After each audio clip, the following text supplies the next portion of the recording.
Get ready for love triangles, grand gestures, and peak early 2000s teen rom-com vibes. This week, we're covering Whatever It Takes, a modern high school twist on Cyrano de Bergerac. Let's see if this Y2K romance still makes us swoon or cringe.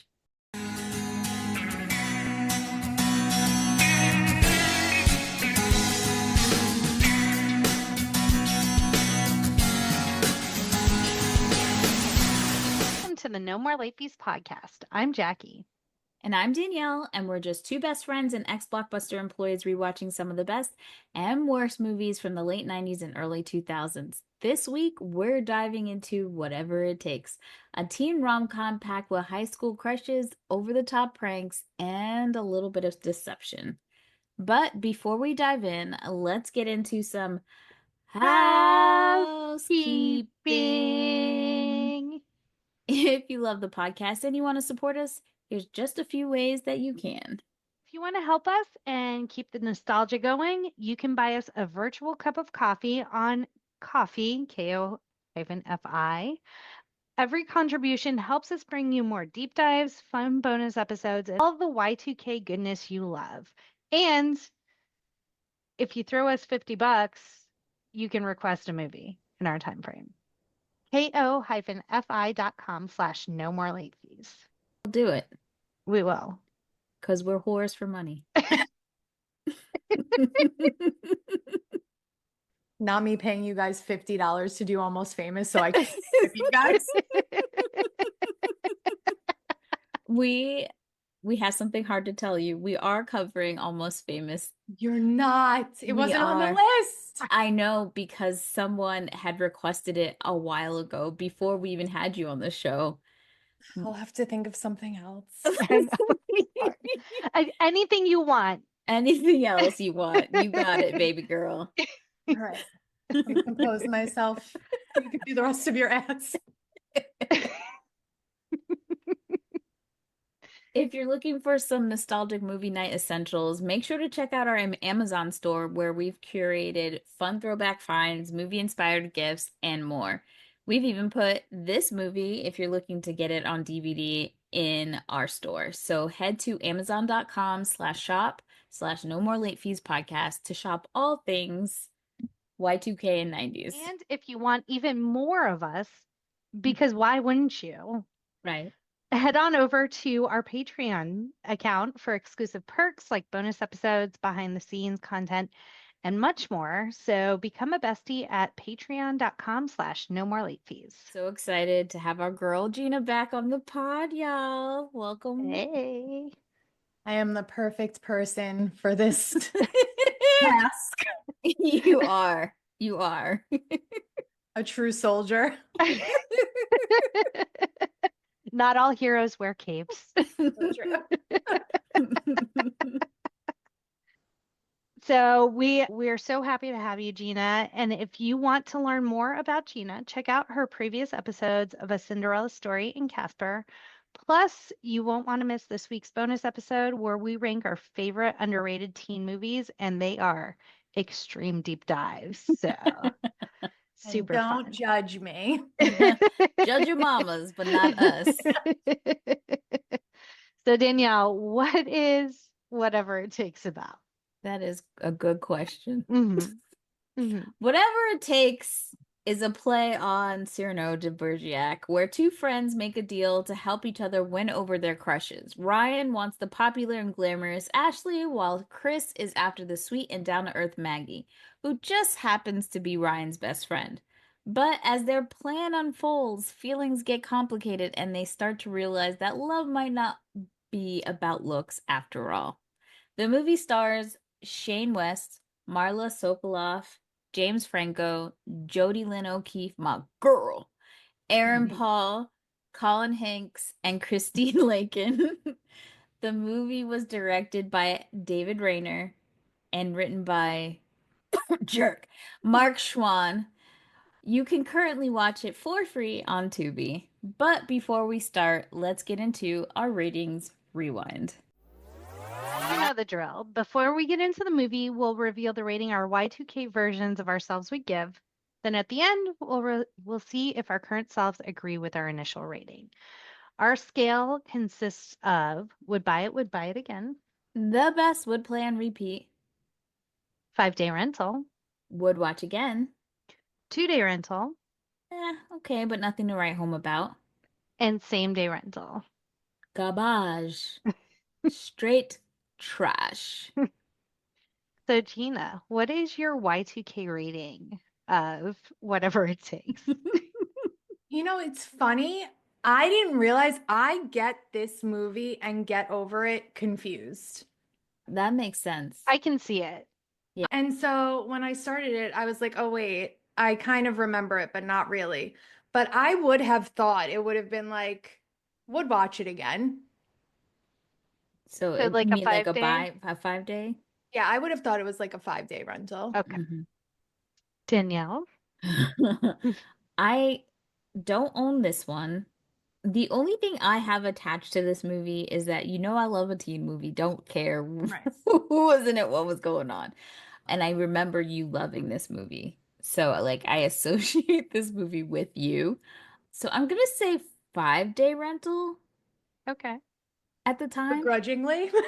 It's because I really like rewatching it. I knew everything that happened, but I had like no real emotional attachment with it because it is one of those movies that just got kind of caught up in the teen movie surplus we were living in at the time, Yeah. you Hmm. know? So, but it wasn't like a favorite like Drive Me Crazy or She's All That for me where Mhm. I bought it and watched it. If it was on TV, I might have watched it, but that was it. Jackie? The reason I've brought you all here today is that Y2K Jackie was obsessed with this movie. I I just You have remember to. why? I know. I have no clue why. I and usually I like have a weird thing about faces. Like I never have that thing of like, oh, they were in whatever it takes and now they're super famous, like James Franco. Like Mhm. James Franco was brand new to me, even in like when he was doing all of the movies with Seth Rogen. I was like, oh, this is a new guy. No clue. But Aaron Paul's face, as soon as I saw Breaking Bad, I was like, hey, that's that kid from whatever it takes. I That's did what not stuck with remember me. him from this at all. And Colin Hanks like threw me for a loop also Which when is I saw why I think we confuse it with Get Over It because he's in both of those movies, playing very Yes, similar roles, Yeah. I guess. Oh, and they're both like the Shakespeare twists that like they were doing Yeah, like one every year of those for some reason. exactly. Yeah. So, there was a lot of retellings during this time frame. yeah. So I'm gonna say it with my whole chest and own it Mhm. that this was a would buy it again. I own it. I purchased it for like 4.99 on iTunes, so I would forever have it. So I was hardcore for whatever it takes.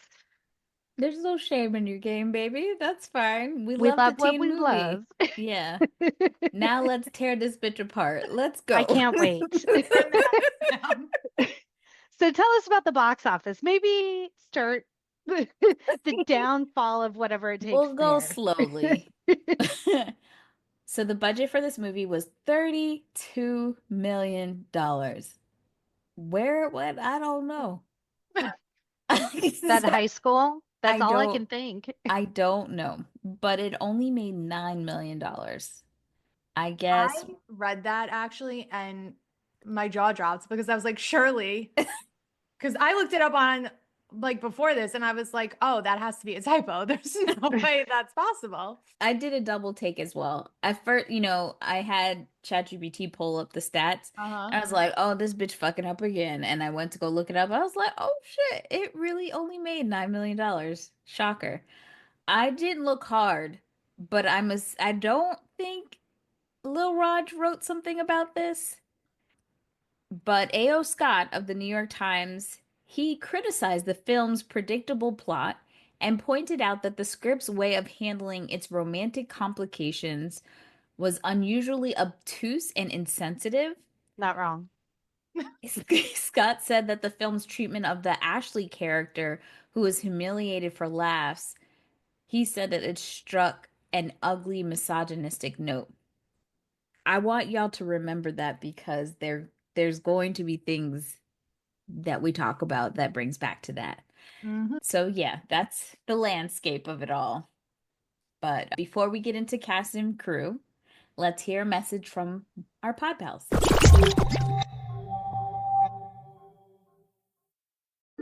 How many times have you heard somebody say the book is better than the movie? Or that you should read the book before you even watch the movie? Ever wondered how true that is? Well, here at Box Office Books, we try to settle the score. I, Abby, watch the movies. And I, Sarah, read the books. So you don't have to. And then we compare, contrast, and argue. Discuss. About which one did it better. So if you've ever been personally victimized by a bad book-to-movie adaptation, or if you've only seen the movie and you want to know what you're missing, or if you just enjoy some good old-fashioned sibling banter. And by banter, she means me trying to keep this podcast on track while she tries to derail us. Somebody has to keep things interesting. Well, then Box Office Books is the podcast for you. You can find us wherever you listen to podcasts. New episodes are released on Friday, so join us. And tell us which one you think is better.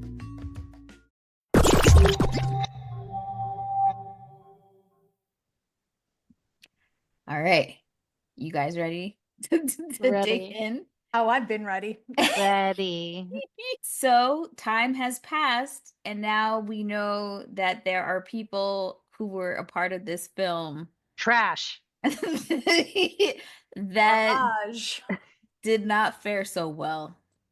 So Whatever It Takes was James Franco's first starring role. This was before Freaks and Geeks and Spider-Man. This is how he was introduced to us. Lucky us. All I know is as much as Y2K Jackie loved this movie, Mhm. I was baffled that he was chosen as the like, hot popular guy. His mouth is so wet all the time, and I just cannot stand it. Even before I knew he was trash, I'm like, ugh, like no, gross. Why does your mouth move like that? Why are you always full of saliva? Like I cannot stand him. I didn't find him attractive in this movie. I know I thought I liked him in Freaks and Geeks. And then Spider-Man again, I just didn't care after. Like that was like the only time that I was like, okay, I like it. And I just felt like these two male leads like looked so similar. We couldn't have had like any type of diversity whatsoever. Like they were two like white, brown-haired dudes. Like they had such a similar look to them. And he didn't stand out to me at all as like Ryan was supposed to be the geek and he's supposed to be the cool guy. I'm like, okay, Yeah. why? I'm not following.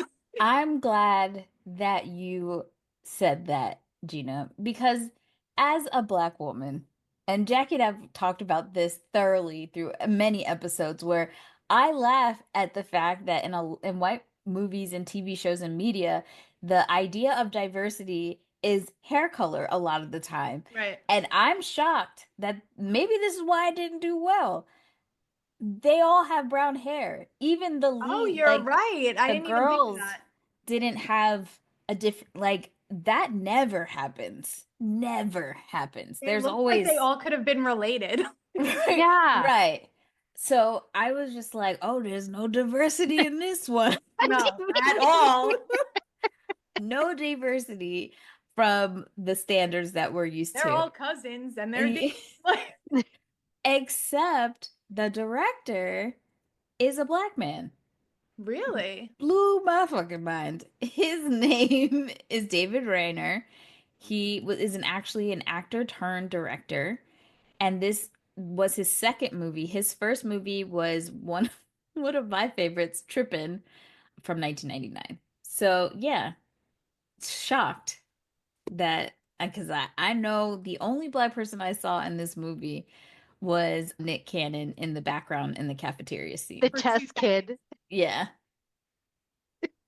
So, but I understand, like, maybe he didn't have the power to actually cast his own movie. I don't know, but yeah. No diversity. Brown hair everywhere. Ugh. So I'm gonna open the floodgates with this fact. Okay. Writer and producer Mark Schwann went on to create One Tree Hill. He also created one of my favorite movies, and it kills me, Coach Carter. Yeah. I love that movie, and I hate that he's attached to two things I love so much. I really do. Yes. So I did not know this. Like I did the notes after I rewatched the movie. And so when I started watching it and as soon as the credits came on and I saw his name, I said, I know.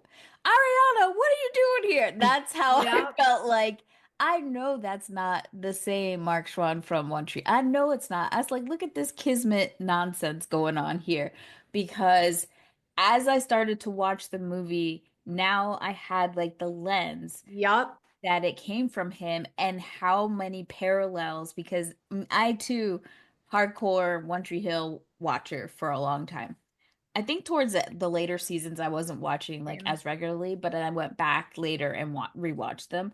But the parallels between these characters and the characters in One Tree Hill, it's it's like some writers write themselves every fucking Yep. time. The Like when way women, he writes them so like one-dimensionally. Like yeah, even Marla's character, she basically like he writes women like they can't think for themselves no. at all.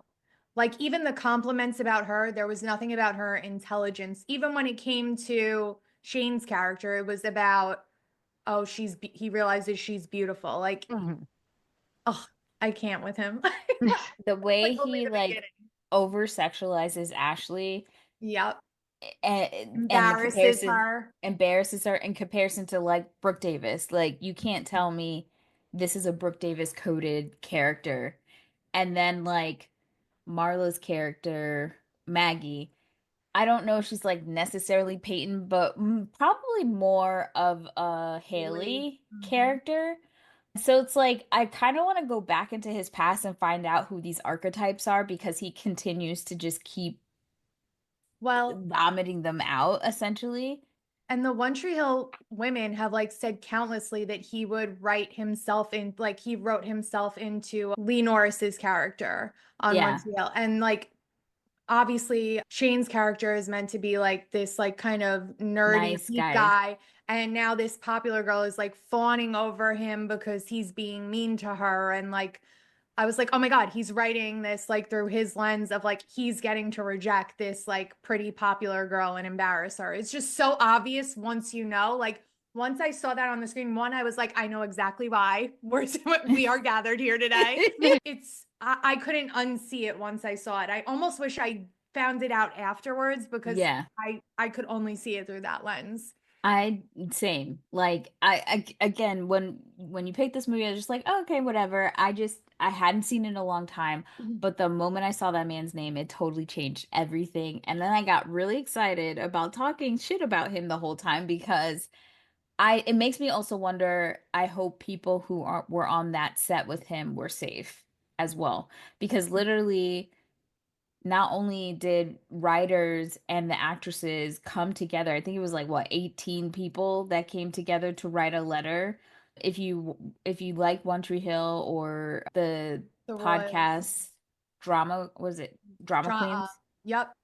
They talk about a lot of the things, poor Hillary Burton, like all of them, obviously, but the things that he did to terrorize those women on And the those set. women from the Royals, the show that he did Yes. after, said the same exact thing about him. What you would think, fool, would you not learn anything? So it said on November 12th, 2017, TV writer Audrey Wachope, That's what I it don't know. looks like. She wrote on Twitter that her and a female writing partner were sexually harassed by Schwann while they were working on One Tree Hill. And like I said, female cast members supported the allegations. Hillary Burton and Danielle Harris alleged that they had also been sexually harassed by Schwann. The male stars of One Tree Hill released their own statements supporting their female co-stars and crew members. Schwann was also accused by the cast members of the Royals, like Gina said. 25 female cast and crew members of the show released their own open letter stating that they too had been subjected to sexual harassment by Schwann throughout the run of the show. And in light of the allegations, he was suspended and ultimately fired from the Royals. He has no production credits since 2017 and has not publicly addressed any of his past actions since then either. Like, just quiet. But if you do watch that podcast, Drama Queens, like, it is quite sad to see how he did it. I think a lot of the times when we think of like sexual harassment or assault, like we think of it as like a very violent act of one off, but he was meticulous on how he would do it almost daily. And he was also, he took retaliation anytime the girls did anything. And they were so young when they got that show.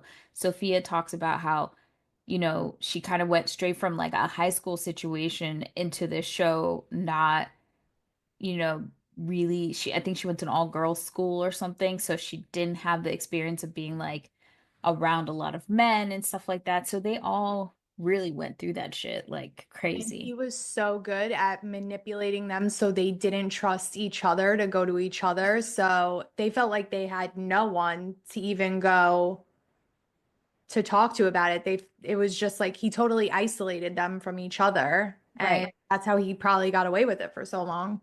And if you remember, it's not like they were filming in Hollywood. They were filming in North Carolina. When Dawson's Creek left, they decided to film the show there because they had already had like the setup and everything.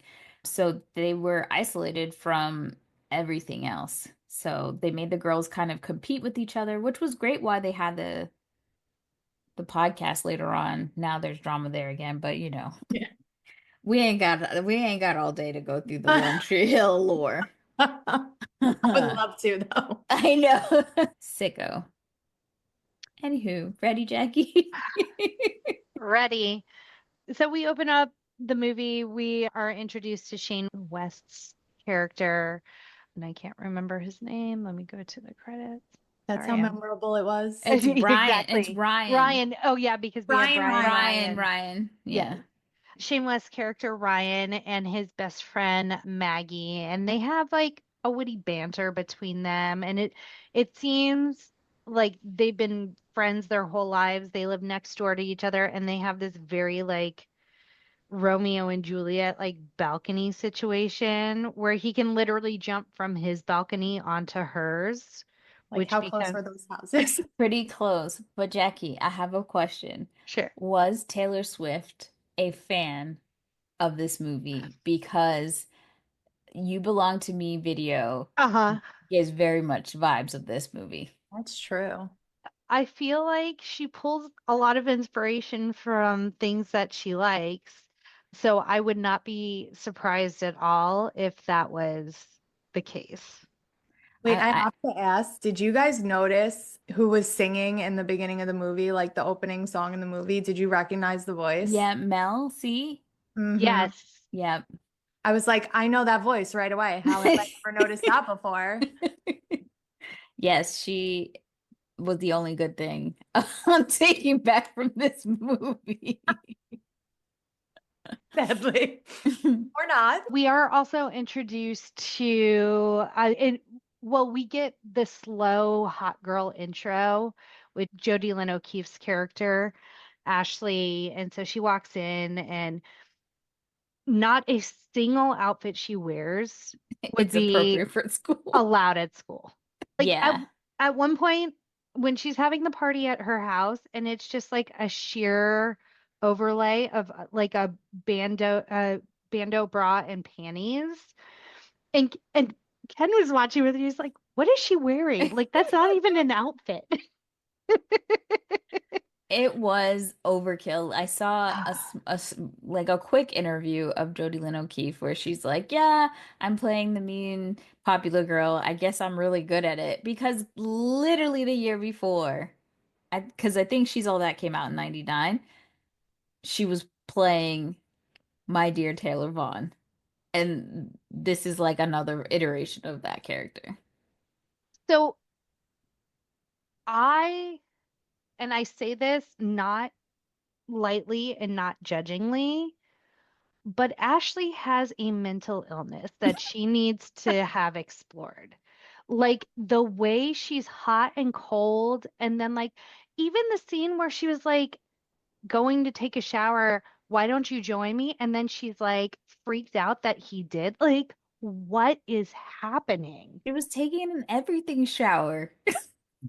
Literally everything. But She's bleaching her her mustache, while she has a gentleman collar in her bed, like no woman does that ever. That whole scene. Well, that's not Ashley's fault. That's Mark Schwann's fault Well, because and that's what like.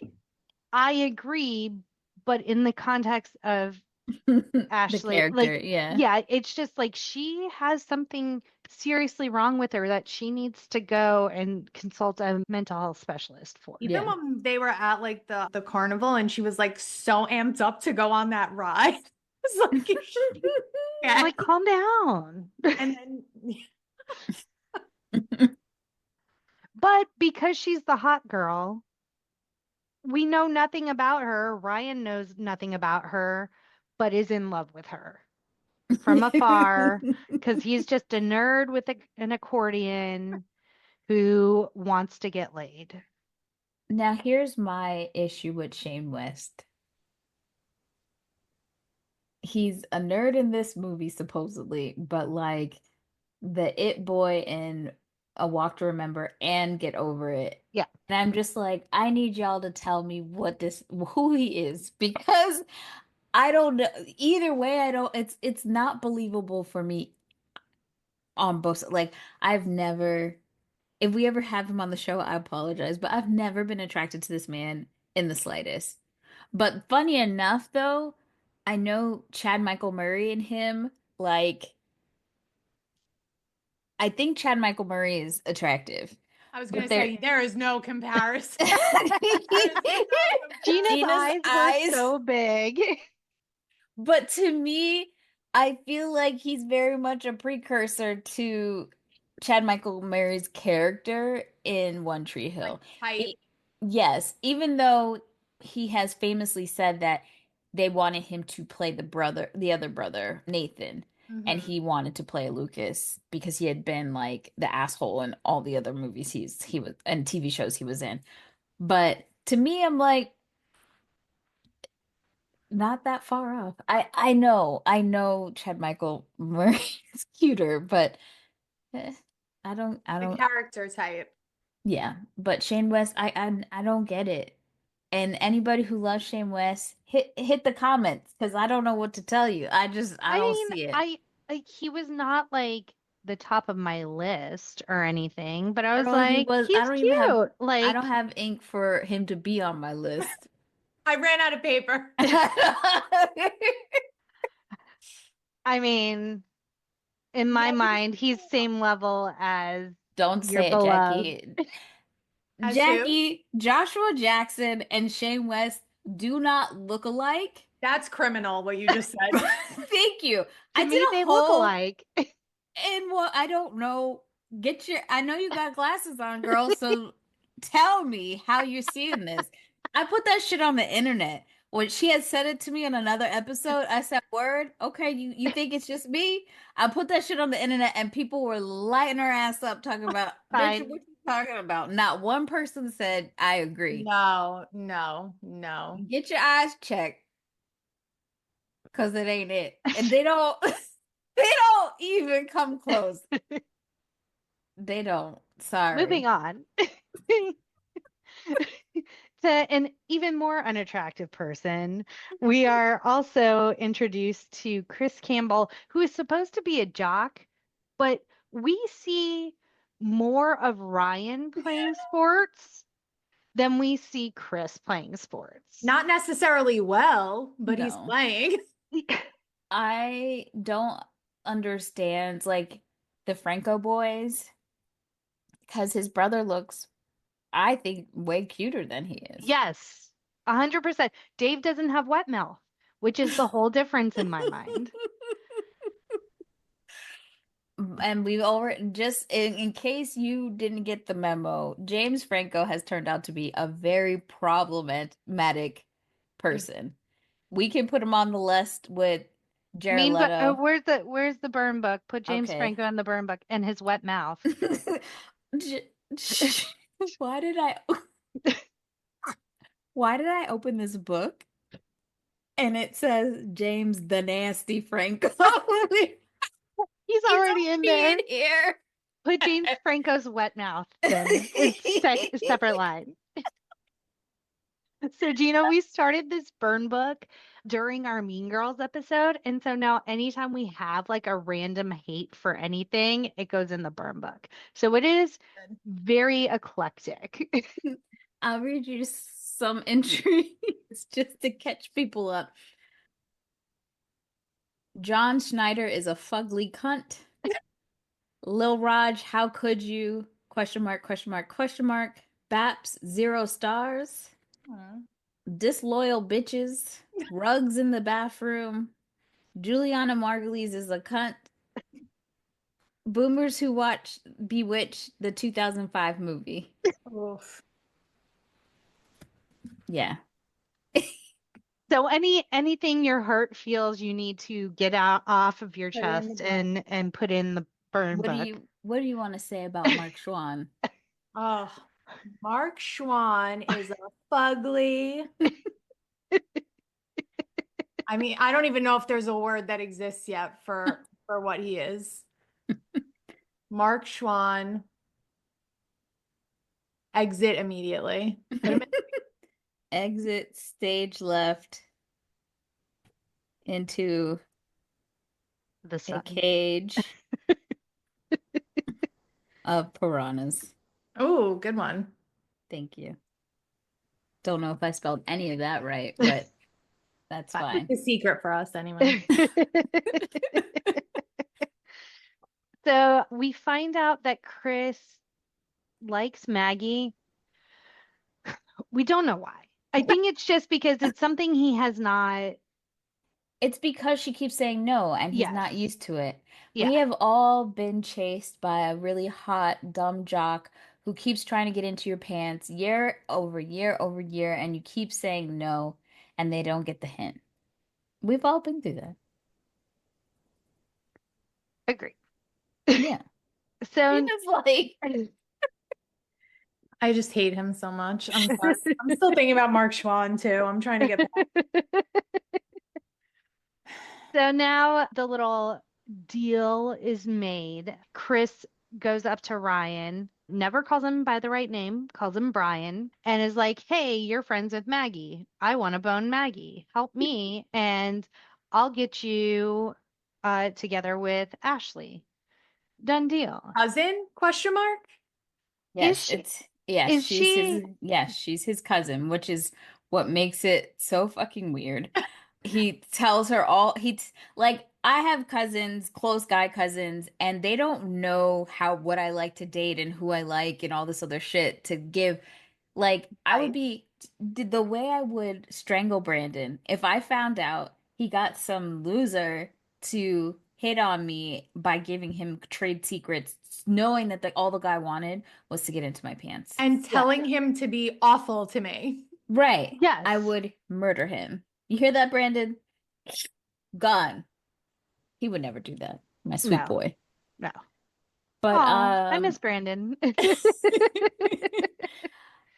but I do want to say that Ryan falls into that like nice guy trope, and this is how Mhm. like you can see Mark Schwann's thought process of not being completely grimy and gross, that he has put this pretty woman on a pedestal. Somehow he thinks he's entitled to her. Yep. He pretends that, oh, like he thinks he's better than Chris because he's got the nice guy thought. Like when Chris tells him to be an asshole, he's like, "Oh, I could never do that." Protest, protest, but then does it. Like you are not any better than this asshole that you're sitting and judging. And I think that happens so much in media where why so many men I think that it's okay that if you're just the slightest less I bought you shitty. a meal. Right. Like the bar is in hell. Right. No. Like Which we argue with Nick all the time because but it's unfortunate. Like I think a lot of men, especially men who consider themselves to be nice guys, they latch onto these characters because they think that is like okay.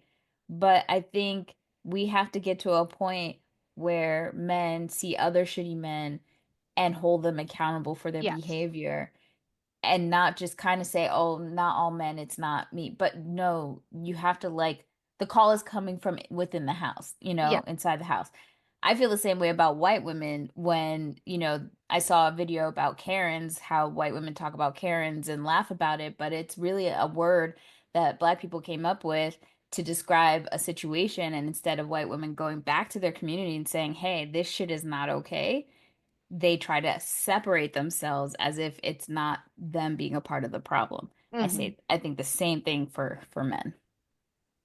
And Yeah. even remember that there was this scene where and this is when I was like, oh, he's gross. I knew it immediately. Right. He paid that, well, Aaron Paul's character paid, what was that even a teacher? Who let him into the women's locker room? That was Who was that character? That was so like a grown gross. man. That was a A security custodian or guy? something. Yeah, Yeah. something like that. And he's, instead of being like, what am I doing here? I don't belong here and leaving, he He was sat there and staring watched at him. her, being a peeping Tom, a creep. Like, you're a grossy. You're It not a would have good been man. so great if his mom caught him doing that shit. Hmm. Like, Especially to be raised by a single woman or like a single mom household. That's a good Like, point. you know better, Ryan. And she's a nurse. Like, you should know.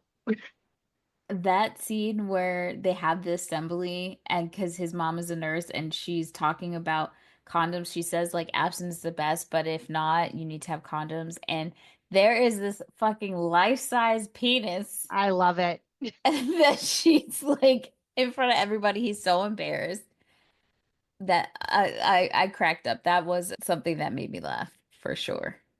I did appreciate that being in the movie, talking Yeah. about safe sex, talking about like, yeah, abstinence is the best, but we know you're probably not going to do that. So be safe. Like, I like that conversation, at least we got something in the Yeah. Yeah, movie. I feel like even though in the 90s and 2000s and even back in the 80s everything was so sexualized, but I think in the 90s and 2000s because of the AIDS epidemic, and we've talked about this before, Hmm. that there was way more uses of condoms and safe sex in media that kind of drilled it in our generation's head. And I And don't think it's the same now. Like, I think almost people are afraid of being not PC enough or like trying to get away from sexualized behavior that they don't do it. They don't talk about sex as much, and they definitely don't even show condoms as much anymore. well, I think it's a couple of things. Well, and like I go back to like even in Never Been Kissed, they're in like health class and they're having the same discussion about how to safely put on a condom and stuff. It was just something that you learned. And yeah, it was after a huge epidemic where and STDs were on the rise and stuff. So we were having these conversations, but I think now I kind of feel like with the political climate, you don't want to isolate any one group of viewers, unfortunately. And so they just don't put those things in the movies because, oh, we're not going to talk about condoms and safe sex because you should be abstaining and that's it. And I think it's just because they want to appeal to the broadest audience possible. They just don't even talk about it, which is unfortunate. Which is crazy because certain audiences aren't going to watch that shit anyways. Yeah. Like, they already think that those platforms are very liberal anyways, and a lot of the times it's very conservative Christian people who aren't watching that shit. So Hmm. just stop it. Like we're getting closer and closer to an epidemic level. Like the amount of HIV and STDs that are on the rise right now is alarming, especially in the Black community. So for me, normally Black media is tradition like Black people can be very conservative, but traditionally very like vote liberally. Hmm. So I really don't see why they shouldn't put more of that stuff in the media. Like, I think I was watching Insecure, and that was like one of the first times that in a long time I was watching something, and Issa, the main character, was having sex on a carousel, and she just jumped on that dick. And I was like, oh, so we don't use condoms anymore. We're Like, just bareback now. right, which was like, it blew my mind. I felt like an old lady. Oh, Like, yeah. Clutching your but pearls. yeah. But I was just like, oh, this is disappointing, Yeah. Because it's like, yeah, like we know that teenagers are going to experiment and like they got the hormones and like that it's shit's gonna happen, but just be like smart and be safe about it. Right. And a really good, easy way to remind them of that or teach them that if they're not getting it at home or school is through media. And so we're doing this generation a disservice by not putting those Yeah. good examples in movies and TV shows. Yeah. And you Because think about like shows like Euphoria and things like yeah. that, like they're so bold and they're so out there that there's no like if you can make shows like that, you can make shows talking about kind of safe ways. Yes. Yeah. And I loved that in our media. It wasn't even, you didn't even have to talk about it. You didn't have to, you would, it would just be a part Yeah. of the process. If you're going to have a sex scene, oh, let me go get, uh, Yeah. Yeah. like Or even something. in this movie, it was used as comic relief. Right. Like, but it was still getting a point across. Mean Yeah. Girls was the same Yeah. way. Like it was, yeah. Not everything has to be like a Degrassi special, even though I love Yeah. Degrassi. Not too much of my girl. Yeah. Not too much of my girl. Love me Like some that's Degrassi. my show, but When Emma got, what was it? What did she get an STI or something? oh yeah, Oh from man. Jay because she was giving beaches down by the ravine. Yeah. For a fucking bracelet, Emma? Be fucking for real. My first episode, you're going on the internet to meet an older man trying to rape you, and now we giving BJ's to the dirty motherfucker in the car for bracelets? Not even Taylor Swift bracelets. Give me a break, Emma. She was always, but she was too good for everybody and everything. Right. She always had Manny's fucking name in her mouth, and she out here dirty skanking and shit, getting STIs because she's at the ravine giving BJ's. Never in my life. And at the end, don't end up with fucking Chime.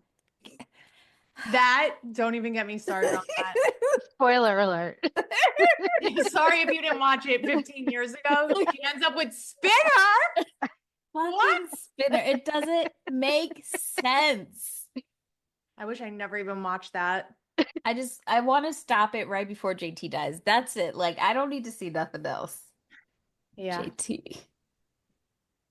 So I don't know back how to we this train wreck. Back to Shane West in his underwear. To some people, we just spoke a whole nother language. Oh, I have no clue what you're talking about, but I love the passion. Thank you. Fucking friendship bracelet. Unreal. So yeah, we are also introduced to Ryan's friends. So there's Cosmo played by Colin Hanks, and I don't even remember what Aaron Paul's name Aaron is. Paul's name is. Weirdo. Taking pictures of girls in their Floyd. bathing suits. It's Floyd. Floyd. Yeah, but by the way, I don't know if my eyes were deceiving me. I should have rewound it, but I felt like Aaron had a little bit of junk in the trunks. I didn't see that. I didn't notice. I was like, oh, okay. And we have this whole side story, which is actually way more interesting than the main story of how Floyd, it's their senior year and he wants to go down in history as like pulling off an absolute amazing prank where like for decades to come they're talking about the prank he pulled. And there's this Statue. statue that has no neck, and so he always looks up to the guy who came before him who removed the neck of the statue. I can't even remember his name. I remember nothing tonight. It's Doolittle. It's Thank not you. you, it's the movie. But Yes, I have a Virgil Doolittle. I do have a question. What's the name? Who was that kid that was just always just there in the scenes? The stoner? The stoner Yes. kid, my favorite character in the whole movie. Yes. He was played by, I don't know if I see him on this list, I have but it, I Eric was. Kushnick. What other movies was he in? Because that was Not bothering me the much. whole the He was, whole time. so it looks like, hold on, I had him open in a tab because I knew I was going to need to express my love for the stoner guy. He doesn't even have a name. He is literally, his credit is stoner.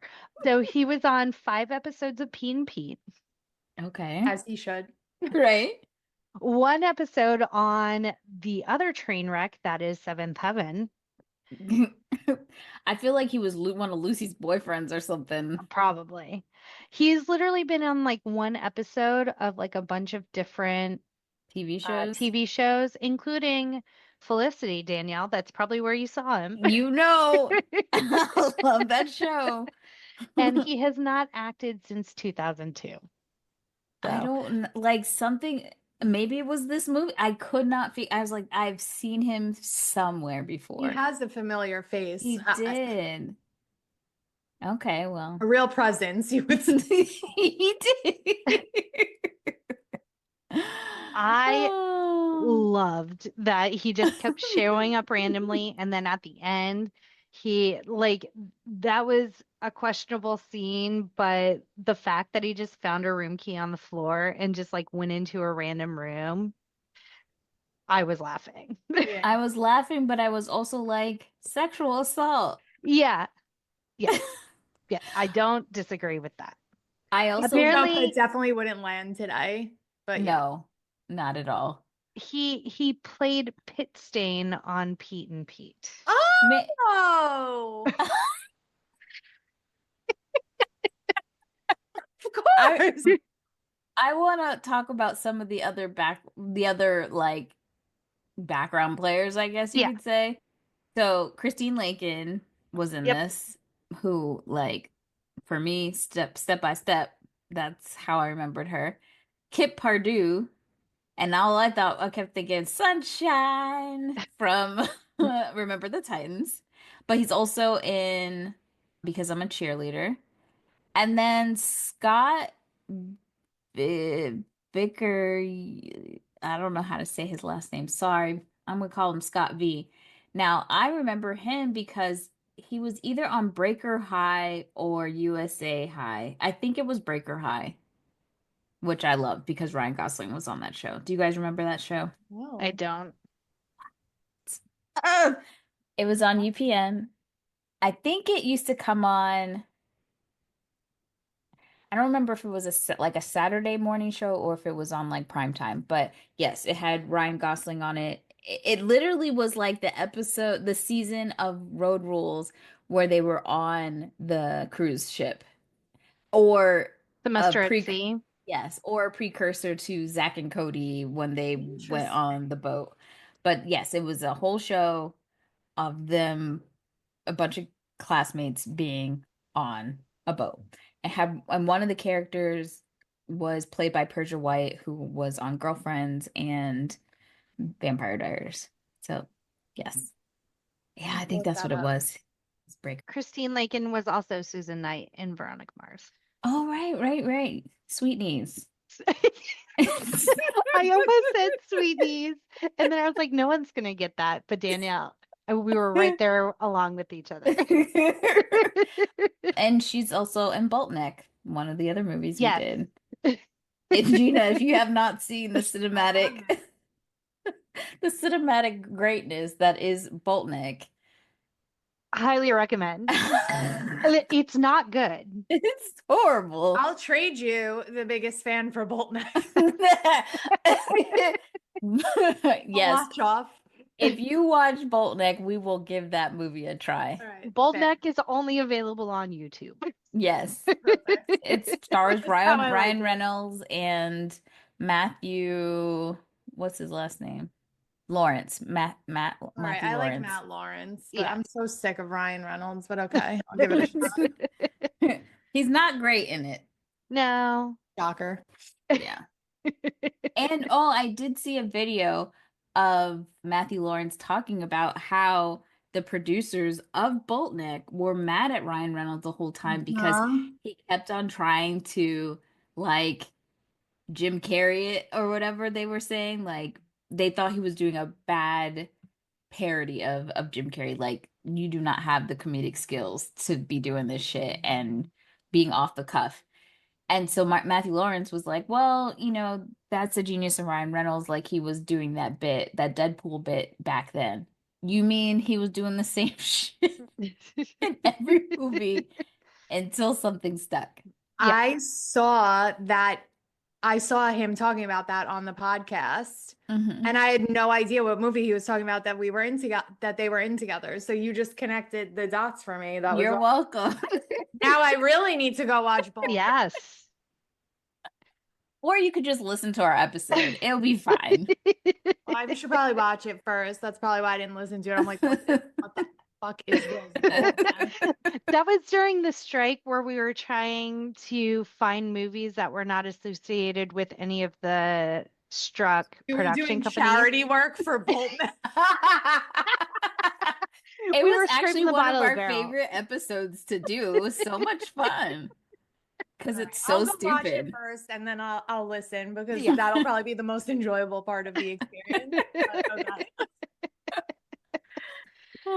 Oh, back gosh, to where whatever are it we? takes. We're trying to avoid this movie so hard. Like the plague. So now we have this bros agreement. Chris is telling Ryan, like, hey, you have to be really mean to her. That's what chicks want. It's like, okay. So Okay, Chris. they go to the nurse's office, his mom's office, use her computer to send a horrible email to her. Yeah. And I'm just like, but I forget how hard it was to like get to the internet randomly Yeah. at school during that time. So And then at the same time, apparently Maggie has this test that you have to take to see if you're compatible with her. And so Ryan helps Chris answer all of the questions. And I would have, if I received this test back from this bozo jock that wants to get in my pants, and he says every single one of my favorite things, right. and my best friend is like pushing me to date him, I'm gonna be like, you gave him these fucking, like, Maggie is smart. Why is she not connecting Because these she dots? would never believe that Ryan would betray her in this way. And like honestly, I really think that she just it would not even come to her mind that her best friend of how X-Men, since he was little, since they were children, would do something so nefarious. But And I she also go ahead. No, I also think she thinks he's like actually a good person because you see, even when he starts to like adapt and be nasty to his friends, like the reaction that she has to that is almost like, who are you? Right. Yeah, she thinks he's a decent human being and totally forgets that he's a teenage boy with raging hormones and playing Who the is nice guy thing. who is written by a man, and these women characters were written by a man. Right. And Maggie's character in this test very much gave like a little bit more of Peyton with the kind of things that she liked. The obscure music, being the Yeah. cool girl kind Yeah. of thing.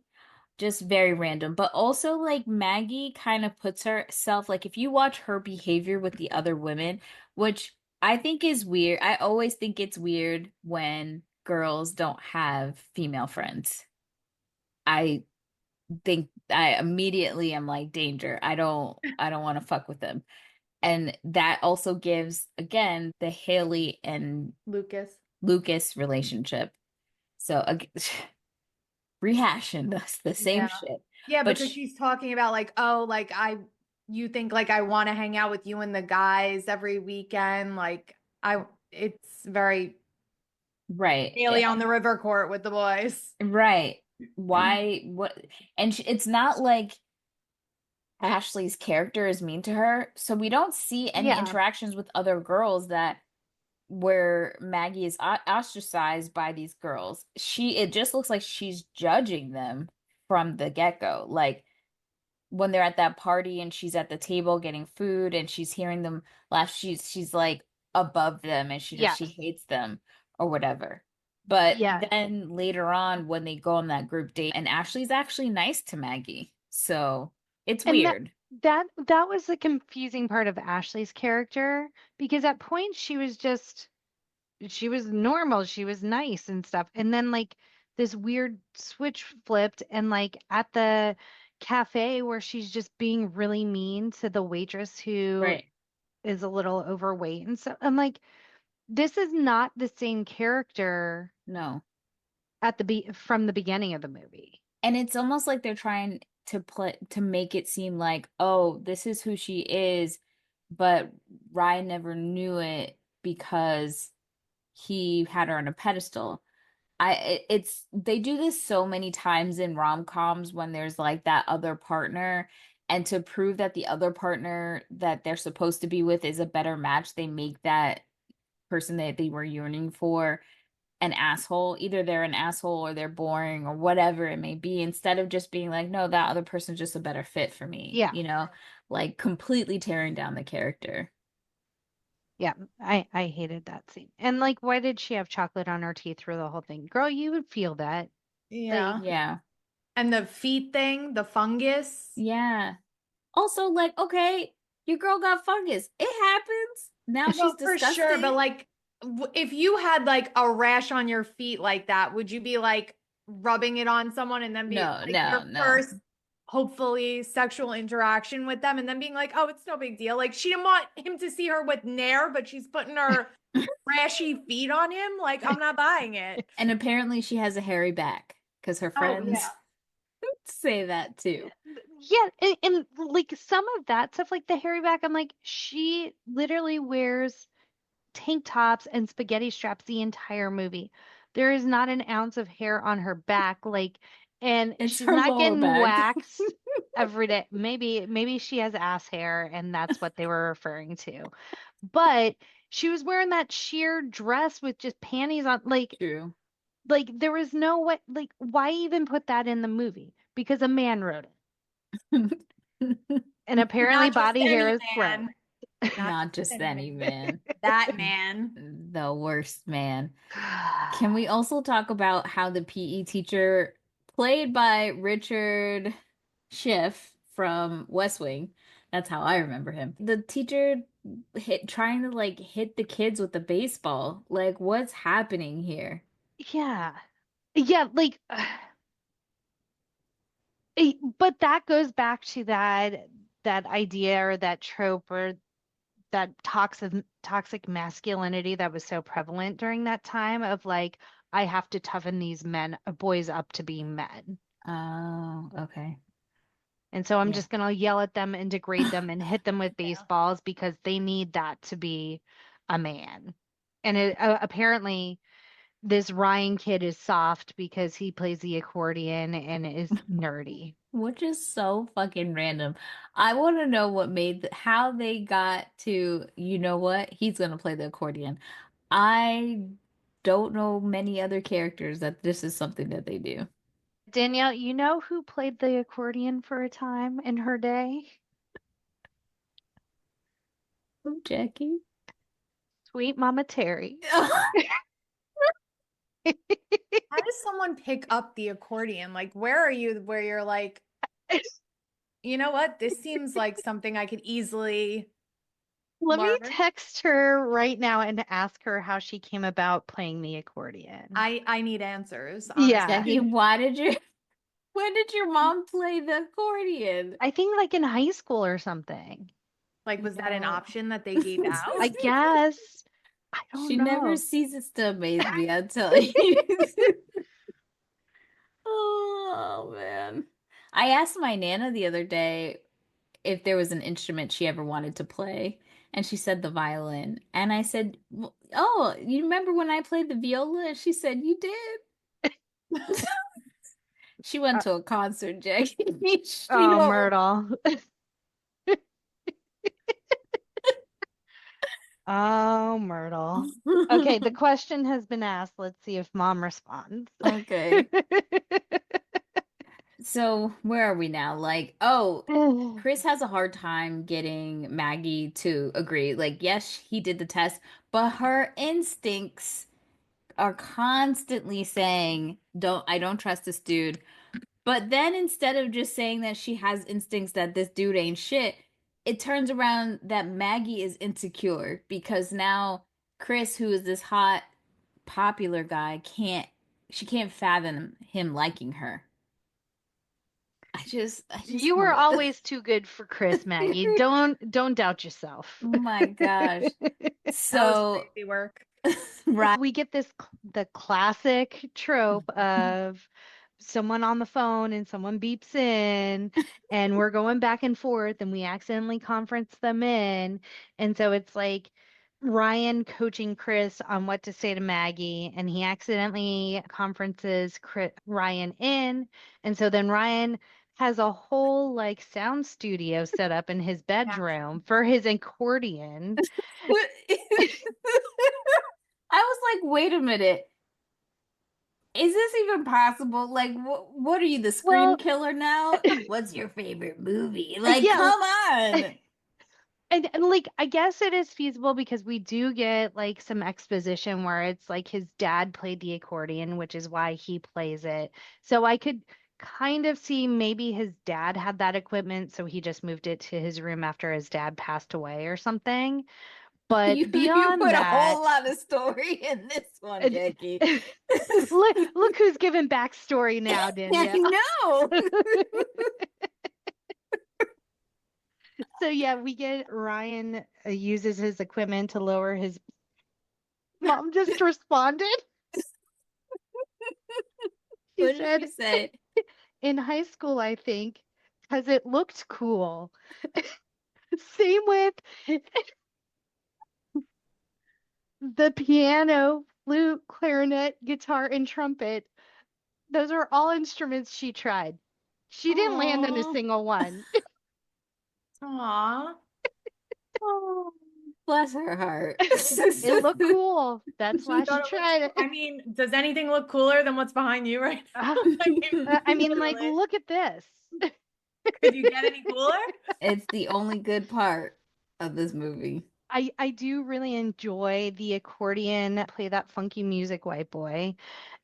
And then I also do enjoy that it's I'll Melt With You by The Cure. Yes. Also, the additions of him doing it in his boxer shorts with a cowboy Cowboy hat. hat. I was like, is this cowboy ugly? Maybe. Nothing's funkier than Oh, boxers and a wait. cowboy hat. What's the name of cowboy ugly? Coyote ugly. I was like, I know you think he's ugly, but jeez. I thought you were asking, is this cowboy ugly? I was like, I know you think he is. Oh, Danielle's like your subconscious is just throwing things out of your mouth at this point. This was the only part I of the whole really movie I meant- remembered. Only part I remembered of this whole movie. I was like, oh wait, I have seen this movie. The accordion in the boxers. So now it's just a lot of like we go to the fair or whatever because there's always a fair. I love a fair. Yeah, me too. And this is when like we start seeing weirdo bizarro Ashley is like the hyped up I want a lemonade but I want to ride the like insanely spinny ride. And so I'm going to chug this drink and then I'm going to like puke on this guy that I'm randomly on a date with for the first time. And then I'm just going to be like, oops, yuck. Like she what? doesn't act embarrassed at all. Like no. there's nothing there. All this tells me is that men will do absolutely anything to get to the punnan because what do you mean she threw up on you and you still were trying to ogle her? And she sealed that it did all. happen to me once. You threw up on someone? Yeah. I ended up marrying them. I'm not anymore. But our first time hanging out, I got really drunk and I threw up on him and he came back. So I think that's a sign of something's wrong with the other person too, that you would pursue that. But you didn't do it on your first date, did you? No, we were out like a group outing and he asked me out on a date after that, which honestly Oh. is even worse. Well, Little Well- Gina lore for you. We're learning so many things tonight So about each many other. Miss things. Terry played the accordion.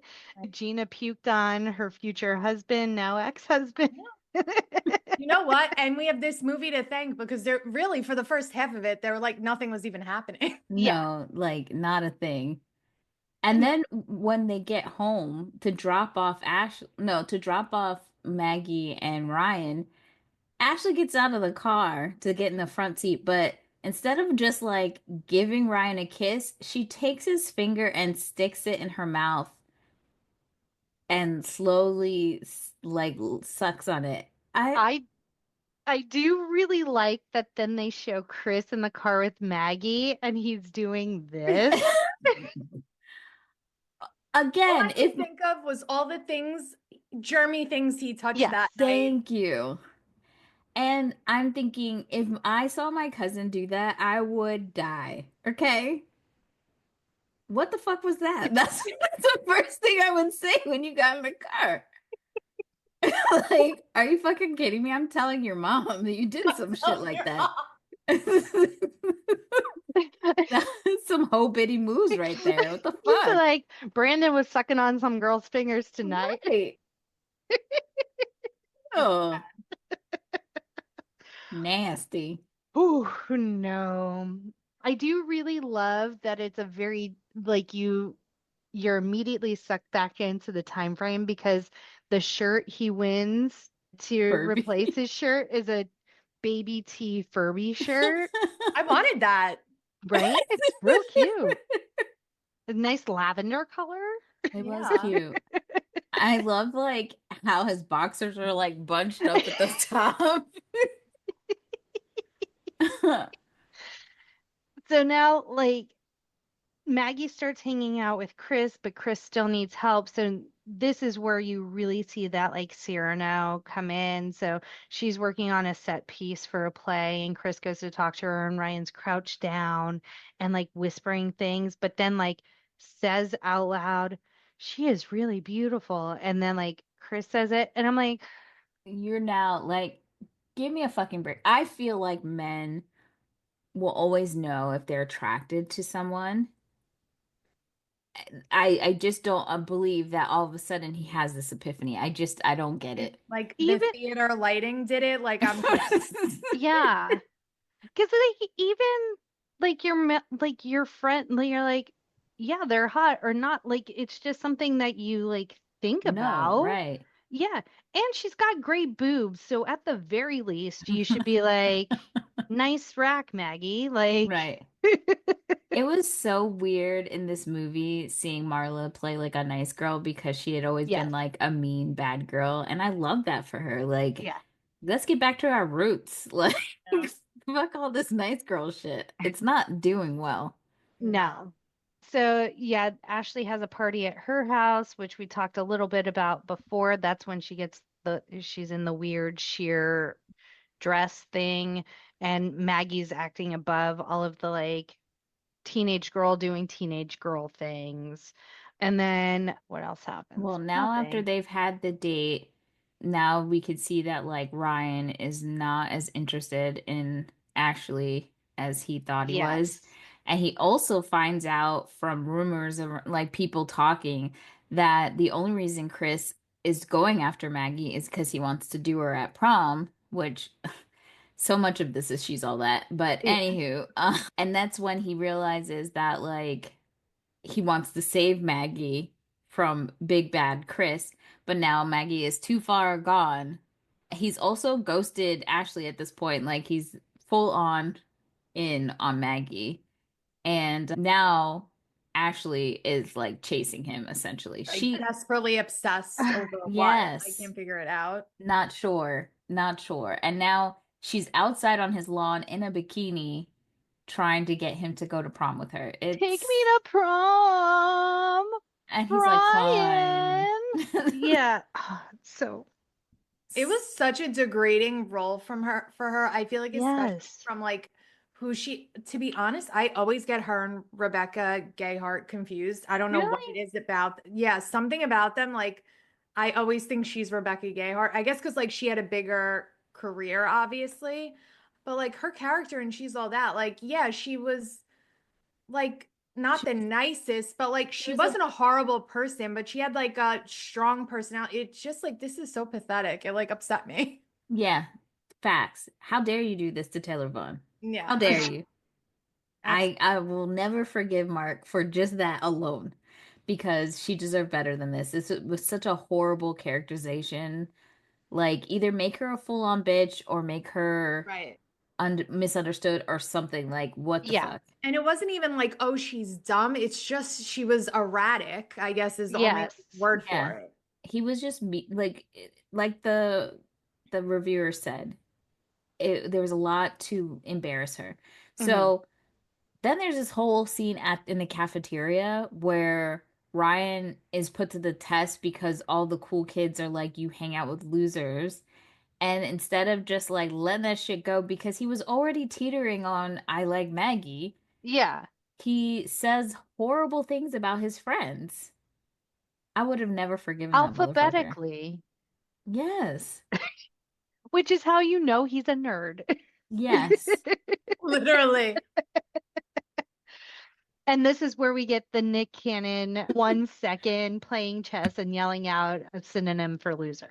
Right. I was like, is that him? It It was that quick.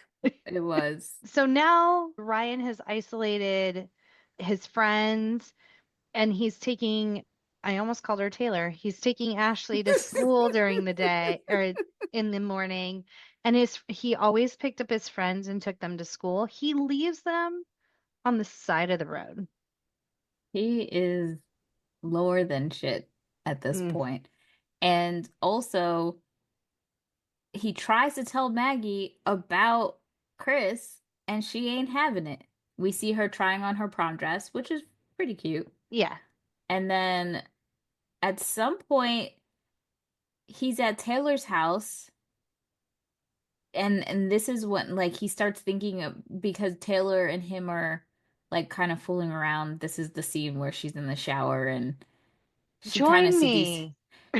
This whole scene was like so icky. I wanted to fast forward it. She's Yes. like, I bought some new underwear, and the thought process too is that yes, I know teenagers they're sexual, they have sex, Mhm. but I just think about like how mind-dumbingly stupid I was at this time that I could not even imagine myself trying to show some dude my underwear and like that I bought this and go take a shower. Like it was just Yeah. it was a lot. I felt very uncomfortable watching this whole scene. And then he's of course thinking about Maggie and Ashley alludes to him not being able to get it up. And then she like again erratically just gets up. Like it was weird as if she had no feelings or was a Yeah. person, you Yeah. know? But also this house, it felt like a hotel or like she lived in the pool house or something. Yeah. Like like you walked into her room from a sliding glass door that like faced the like it was very I was very confused. I didn't even think about And it's like as they weren't, it looked like they weren't even inside yet to me. And that Yeah. she like throwing her shoes, throwing her bag. I was like, you're leaving that stuff outside? Are you guys inside yet? I was yeah, it was very confusing. Funny enough, this movie also takes place at the same high school, Torrance High School, as She's All That. I mean, They might as well just call this She's yeah, All That too. The honestly, Hidden it might have Files. done better. Maybe not, but maybe. Maybe. So what happens after this? I think he goes and apologizes to his friends, right? He tries to get them back. Well, no, I think he confesses to Maggie that he likes her and she's just Oh, not having it because she's like, you're so hot and cold, like like essentially you're being a dick right now. You yeah. convinced me to go out with this guy and now you're saying you like me. Like, What what the the hell is fuck? happening? Like, I Yeah, don't know you, the way you treated exactly. friends, blah, blah, blah. But when he goes to the friends, it's less to apologize to them, if I'm remembering again, because this was like I was trying to stay awake. And more about like, oh, to save Maggie, we need to help Maggie Mhm. get her away from him. And I love how Maggie like tarps her house as if she's got termites. Like she puts this thing over her window so he can't see her anymore. And then prom happens, which he does still take, what's her face? Ashley, Ashley, not Taylor. not Taylor, Ashley. And they get to the school or whatever. I didn't realize that this gym where the floor is opening Mhm. is also the same place they filmed A Wonderful Life. It's a Wonderful Life. Oh, wow. Um, Because there's a similar scene yeah. where the pool opens. I've never seen It's a Wonderful Life, but I've seen that clip. Yeah. I don't know if it's taken place at the same place or if it's just the premise of the same scene is in this movie, where they got the idea from. Mhm. Mm. And Jackie, you definitely should see It's a Wonder. I don't know. You don't like Christmas movies. Don't bother because you're just gonna break my heart by telling It's me you hate it. dramatic. Whatever. It's a classic for a reason why they play it every fucking year at Christmas. So this is when Floyd places major prank and has the gym floor open up in the middle of prom. Do you know the way I would have beat somebody's ass had they ruined my prom dress and my hair? Yeah, I know. The Titanic theme for a prom was like kind of wild. Yes. Although I do truly, truly love the scene in the pool where the two guys are reenacting the Jack and Yes. Rose door scene. I get such a kick out of that. But also I'm like, this is so dangerous. Like it's a far drop. People Yeah. are falling in on top of you. Yeah. Tables are falling into the pool. What if someone can't swim? Right. They Or you put go up the under gate. and can't get Yes. up. Yeah. Love They that. put the gate up so it's harder to get out. And he dives in. When he dives in, Ryan, it looks kind of scary, like he Yeah. was like gonna hit somebody. Because the room, the circle for him to dive in was Real very small. small. Yeah. Yeah. So we see Ryan has to do something big to get Maggie to notice him. And so there was this whole conversation earlier about how his dad used to play I'll Melt With You for his mom on the accordion. So he breaks into the music room to get an accordion and then plays it for her. But like as she's like having this like second thought, Chris like drags her out of the gym. But they're like on opposite sides of the gym with the pool in the middle, and so he jumps in to swim to the other side to get to her. But they've already gone, but apparently the entire school Is booked that one rooms at the hotel? same hotel. Not Question like mark. our prom where they were We giving us a hard time kicking well, people out. and we played it smart at our prom. We got daddy to get us a hotel room at a completely separate hotel where we could go back to and be all by ourselves. And we went and just fucked up everyone else's night because they all got kicked out of their rooms and we're like, peace, we'll see you later. We're still not sorry. No, we're not. Mm-mm. Fuck you. She wrote, Anywho, besides our little inside joke, sorry about yeah. that, guys. Then Chris, Ryan. Ryan. Ooh, Ryan tries to get to Maggie.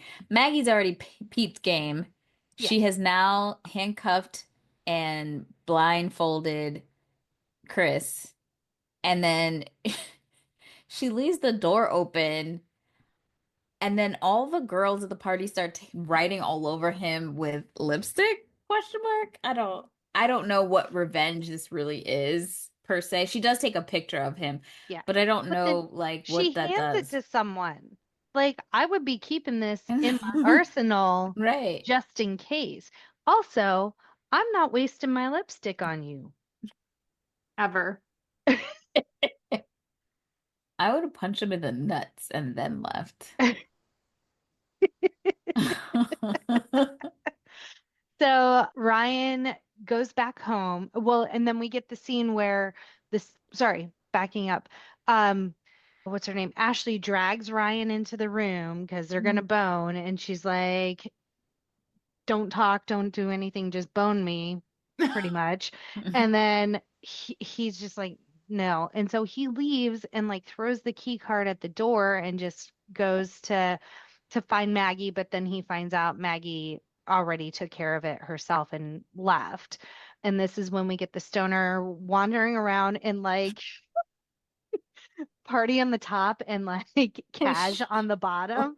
Because he he's like goes in in. his shirt and tie and like suit jacket up top and then like board shorts and flip-flops down below. But he just like finds the key card, wanders in, and then you just hear Ashley say, like, don't say anything, just have me or something. And then later he comes out with like hickeys and all disheveled and Oh, stuff. So God. Oh, can we also not forget about Colin Hanks, like middle-aged woman prom what date was that brought that? her kid? What was that? Well, literally, what was that? Like, okay. So she was probably younger than we are now. But if a kid came up to me, and I don't even have children, but a high school student was like, I'm going to prom. I'd like you to go with me. Sir, what in the actual fuck? Like, as your chaperone? Like, what do you Yeah. mean? And on top of that, not only does she say yes, she brings her child with her Right. to the prom. And she says, Mommy told you to wait over here. Like, be fucking for real. What is And the kid calls him happening? daddy. And she's like, remember, I said that's not daddy, that's mom's date? And What? she's dressed to the nines. She bought a new dress. She went to the salon and got her hair done. I'm sure she went to Sephora and got her makeup done. Like she was ready to party with this 18-year-old. It's Sure, he so Okay, kind of you looks like Tom Hanks, but okay. No. it's so fucking random. And then also Floyd gets arrested, which is what he wanted. Yeah, that is the one sliver of redeeming quality of Ryan is he sees that the cops are like, "Whoa, we don't know who did this," and they're like about to leave, and Ryan's like, he knew how important this prank was to Floyd, so he was like, "I saw the whole thing. He did it. His name is Floyd. Blah blah blah," and then Floyd's just like, "Ah, you got me," and then. So now they're cool again because Ryan turned Floyd in, which is what he wanted. But then we get this whole other like side scene. So everyone's at the hotel except for Floyd, who's in the back of a cop car. And I can only ever see him as the character from Out Cold, the actor Yeah. that plays the cop that's like, I'll handle this one. Takes him out into the middle of the woods. Floyd's like, what's happening? Is this protocol? And he just like takes out a shovel and he's like, dig. So Floyd digs till he hits something metal and the cop like pulls it out of the ground, puts his name badge on it, hands it to him, and just like seemingly leaves him in the middle of the woods. And it's the fucking neck, which I don't Yeah. understand, like, why. Like, this was a great prank. Why are you returning the neck? It was anticlimactic for me. Like, this is stupid. But he I think it finds was out like this is the game. passing the torch, so to speak, and like showing that he respected the game. Yeah. But we do see Floyd does put the neck back on the statue, but then he puts the head back on backwards. And so like there's layers to this prank now. There's generations. He should be expelled. Is that Yes. the word? Expelled Expelled. for Expelled. the pool thing. I'm very upset about it. It was dangerous and not cool. And I you would be his you don't ass. mess up a woman's hair. No, this is prom. Like, this is an important thing for some people. You might not respect it, but like, that's not cool. You know how Hold on, much those Danielle. dresses cost? Hold on, Danielle. What? it should be respected, but someone wouldn't take a prom photo with me at prom. Jackie, I said I was sorry, and one day you and I are gonna redo it, just like the Beyonce concert. We Have a will picture make at up. prom. You can Photoshop it. Thank you. We'll I just want my have. prom pose in front of the backdrop, and then we'll go eat shrimp with Chad from Newfound Glory. Like, that's all I wanted to do. We did the Chad thing. I mean, that's a pretty good night, I would say. It was. Had a great time. Really did have a really good time at prom. We really did. Yeah. It's great. Better than these people in the pool. Yes. So now Ryan is back at home. He needs to talk to Maggie. She has her Her setup, tarp. her tarp that says go away on it. And he's not respecting boundaries. Why would No. he? Mm. And runs and jumps into her balcony, crash boom bangs, knocks down the tarp. I'm like, there could have been furniture under there. Like, you could have seriously hurt yourself. You could have missed the balcony You and could have tumbled been to your there. death. Yes. But instead she's standing and she's like, "Ugh, you again." But then he just like confesses and pours his heart out, and then she's like, okay, because her character's written by a man, and they make out because apparently that's what teens do. I would have never forgiven him. That was some fucked up shit. But, that is whatever it takes, y'all. We did it. Whatever it takes to get through this movie. I could have used an edible. A lot of things. Copious amounts of wine, a therapist. All of the above.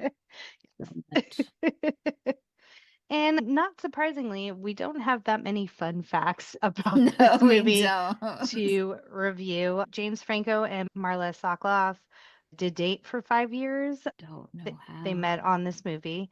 Yeah, that makes me question her. Yep, 100%. Sadly. I do side-eye that whole situation. The original title for this movie was called I'll Be You. There was an entire article written about when this movie was, before it came out, about how Hollywood had gone completely crazy about remaking classic novels and Mhm. whatnot. Shakespeare plays and stuff like Yeah. that. So I thought that was funny. Yeah. All right, well, before we get to our ratings again, let's just want to remind everybody, if you have any hot takes, if you have any funny takes, or if you just want to say hi, don't forget to hit us up at No More Late Fees on Instagram, Facebook, TikTok, Twitter, YouTube, and Threads. And Gina, why don't you tell everybody where they can find you? You can find me on TikTok mainly, also on Instagram, same name. There G goes, like the song there she goes. There G goes GI. Love it. All right, we'll start with you. What's your present day rating? Oh my God, like the lowest of the low. Like, honestly, wish I could unwatch it. Is So it's a same day rental for you, huh? if I have to rent it at all, it's a same day rental. If you're forcing me, I'm forcing you. Same day same day rental. rental. All right, Jackie.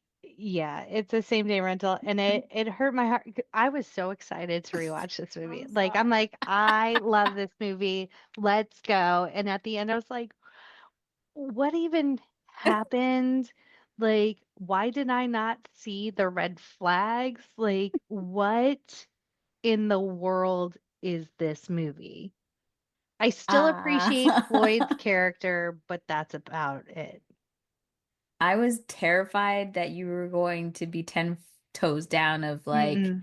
I love what I love with this one. Nope. And I was like, oh, but it's so bad. Yeah. Glad to see you saw the light on this. Yeah, it's the same day for me. No bueno, for sure. I feel like this movie might be like the furthest ratings have fallen after because yeah, like I would have been prior to rewatching it 10 toes down. Like, yeah, Whatever It Takes is a great movie. I used to love it, blah, blah, blah. And now I'm like, oh, who hurt you? Y2K Jackie? It's going to be so interesting when we post about this movie, how many people are going to be like, love this movie. Yeah. But haven't seen it maybe in like 20 years. Facts, yeah. We're I'm just gonna gonna ask have to them, respond every time. Like, when did you have last you- see this? yeah. There are not many movies. I'm sure if I really sat and thought about it, there are, but like not that many where I'm like, oh, it's fallen like that badly from my Yeah. memory. Yeah.